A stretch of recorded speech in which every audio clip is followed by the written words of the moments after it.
is easily understood and summarized as pain and joy.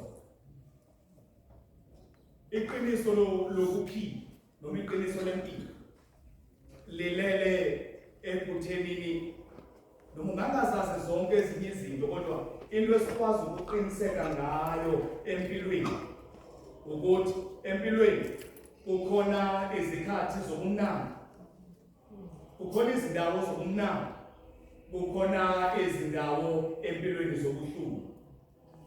Lezo zinto ezimbili yizona zinto esiphila phakathi kwazo, yilezi izinto ongaqiniseka ukuthi noma kungabe kumnyama noma kubomvu, at some point empilweni uzobekwa endaweni yobumnandi, and at some point empilweni uzozibhaqa ubekeke endaweni yobuhlungu. Umahluko phakathi kwabantwana besivumelwano nabantu abangekho sesivumelwaneni yisandla esikuthatha sikubeke.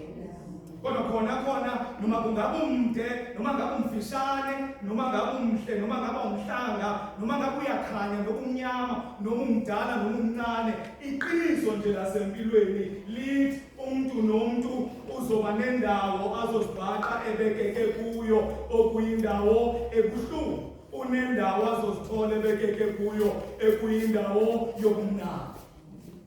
Kodwa umahluko phakathi kwabantu besivumelwano nabantu abangasibo abantwana besivumelwano yisandla esikuthatha sikubeke. Nango cha umehluko, kodwa khona ukufika ezinyembezini noma ngabe umuntu wesivumelwano noma usuye ezinyembezini naku-2026 asizungafiki sofika. Nasekonwabeni asizungafiki sizofika. Ekunqonweni sizawufika, sizawunqonywa naku-2026. Njengoba ngincoma nje kwamacingwane sizonqonywa ku-2026. Kodwa nokugxekwa kanjalo sisezawugxekwa. Uziqonde abanye bethu bathe bewuqala unyaka bawuqala ngokugxekwa. Sekunezinto esezikhulunyiwe ngawe wena ungazazi. Sekunobuhlungu osubuvile sifika nje ku-2026 ngoba iqiniso lempilo ukuthi impilo linezikhathi zobuhlungu, kunezikhathi futhi zobumnandi. Kodwa umehluko phakathi komuntu osesivumelwaneni nomuntu ongekho sesivumelwaneni yisandla esimthatha simbeke.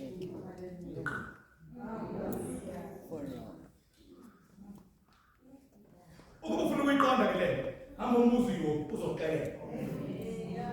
Osesivumelwaneni uThixo unalento ayenzayo ngaye yokumoqhuma. Abangathi uyamzulazulela uSathane uyamfuna athi uThixo hayi ndalo. Ke ngamanye amaxesha asiliboni leligqange lomlilo elisirhaqile. Sizibona thina sesisuke emavimbeni sasuke St. Paul's, sasuke St. Paul's safike emavimbeni. Kanti kunezingozi ezilishumi ebezikulindele endleleni. Yonke indlela le ehamba uThixo ephekuza ngoba usesivumelwaneni. Umuntu ongekho sesivumelwaneni ubethwa nazo izinto ebezizihambela nje esithubeni, zithi zizihambela izinto zasesithubeni zimfumane ngekho semnqophisweni, simthathe isandla sikaSathana simbeke. Umvumi ethi mina makufika kule part ethi ndithathe emnandini undibeke ebuhlungwini angizukuyisho. Yazi into yoba ebuhlungwini khona sizoya. Into ezokwenzeka yinye, awuzubekwa nguThixo, uzobekwa ngulothanda ukubeka.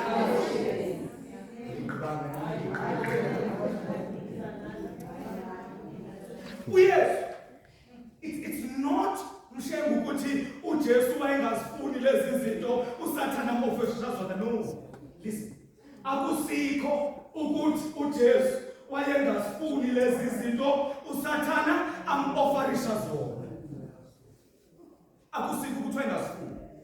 Isithi leso uSathane athi masiku amanye lana uYesu akawaguqula beyizonka. Ithi iBhayibheli wayelambile, so isonke uYesu eqinisweni wayesifuna. It's logic.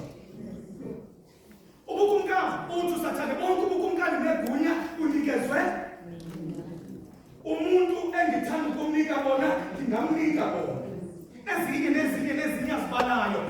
Uthi uSathane ndingakuthatha ndikubeke kwezi zindawo.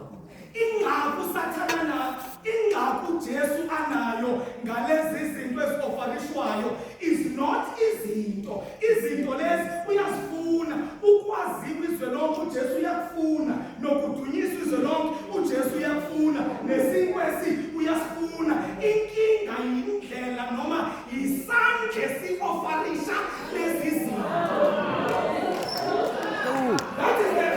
That is the only problem that Jesus has with the offer. It is the hand. It is not the destination.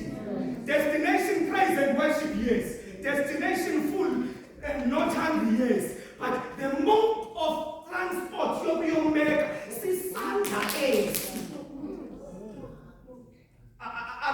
Abenenazo. Lese sithi sizomthatha simbeke.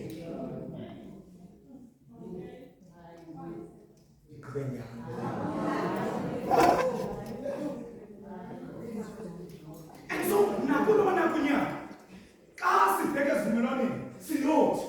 God, I know in this year there are destinations of pain that are awaiting me, and there are destinations of joy that are awaiting me. But should I be happy, let me be put in joy by you. Should it happen that I am sad, let me be put in sadness by you. Nasisandla sokuthatha sibeke umuntu, sandla simnandi esinoyolo ngoba sisandla somuntu othi ndinemicabango emihle ngawe. Imicabango yokukuphumelelisa. And therefore this means when God puts you in pain, God still wants to make you prosper. Kwizindawo uThixo asibeka kuzo ezibuhlungu, akusikho ukusilimaza kuyinhloso. Inhloso enkulu ukusiphumelelisa. Kodwa uSathane yena, make no mistake, xa ekubeke ebuhlungwini uSathane ukubekela ukubeka.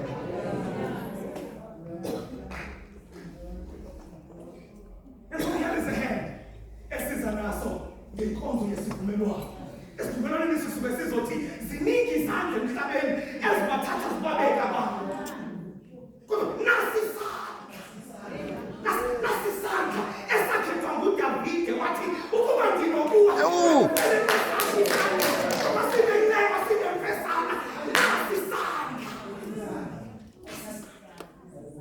Oh my God. esikhathini sakhe. And so inkonzo yesivumelwano yinkonzo lapho esithi khona I know ukuthi ziningi izandla kodwa mandibe kulesi sakho sakho. Ukuba ndiyanoma yayeka ke. Ukuba ndiyaqekwa mandikekelwe. Oh my God.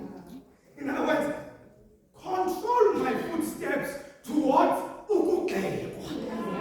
Kodwa ukugxekweni kwami mandigxekelwe wena ngoba ukuba ndigxekelwa wena kusobala neseza umoya. Umuntu osesivumelwaneni akayoyiki lento yokugxekwa.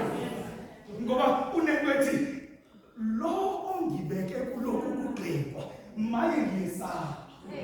Uma ukugxekwa kwami kujule kangaka, uma ngabe ngiyilapho engihloko kangaka, maye ngiyesaba the glory that is yet to come. Umuntu osesivumelwaneni uzabe nento ethi mabangakhawulezi bayeke ukuhleka mabakhipha phinde, mabakhipha bahleke, mabakhipha phinde. Ngoba unento ethi the deeper the critique, the higher the glory. Umuntu osesivumelwaneni ayihluphekile umuntu osesivumelwaneni. uThixo emoxuthe zonke izinto. Umbona eza nomnikelo ongaqondakali makungane umuntu oxuthwe izinto nguThixo. Make no mistake, akusibo abantu abanezinto abanikela kakhulu. Abantu abangenazo izinto abanikela kakhulu ngoba baletha lokhu kokugcina bethi I sacrifice this ngoba ngithi makuvele kuphele ngibone ukuthi kungakanani okuzayo. God, on the other side, eat land. noma nginconywa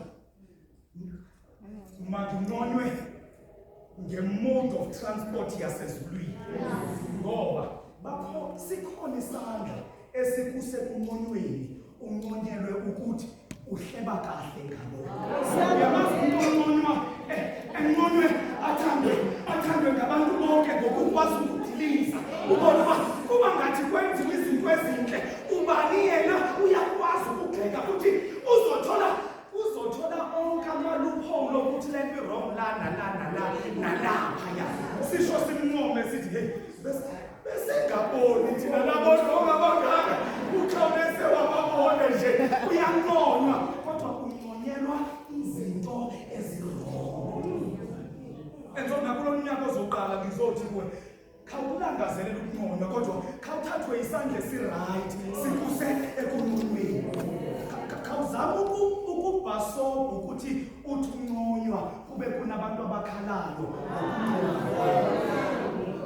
Khawulumkele ucela uThixo akuncede ngale nto yoba mangingathi nginconywa kube kunomuntu onqinayo ngale nto encomisa mina. Abantu bamazi umuntu osolokhu enconywa ngezinto ezirong ngoba lo muntu manje unconywa but izinto agothwe noma avunywe ngazo ayimana ama-offside mani. So nasi isandla ke esikaThixo isandla siyakunika izinto zokunconywa. Look at the temporal nature yokunconywa kwasemhlabeni and look at the everlasting nature. Usathane wayengamniki uJesu ukunconywa komzuzwana.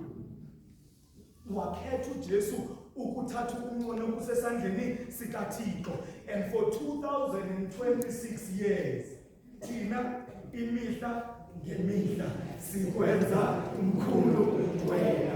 For 2026 years. Hayi bafana bami ngiyeke uThixo bese ngathana ngigqisha sengathi enganconywa nakulo nyaka ngingaqheba kulo nyaka ngenxa yakhe ninconywe nakulo nyaka ngenxa yakhe. And note this, ekugqibeleni uma ngabe ungumntwana wesivumelwano uziyazi lento usathana ufika aphinde itilando bayigcinile. And the devil left him until an opportune time. Of the devil leaving you until an opportune time. May God bless you and keep you now and forevermore. Amen.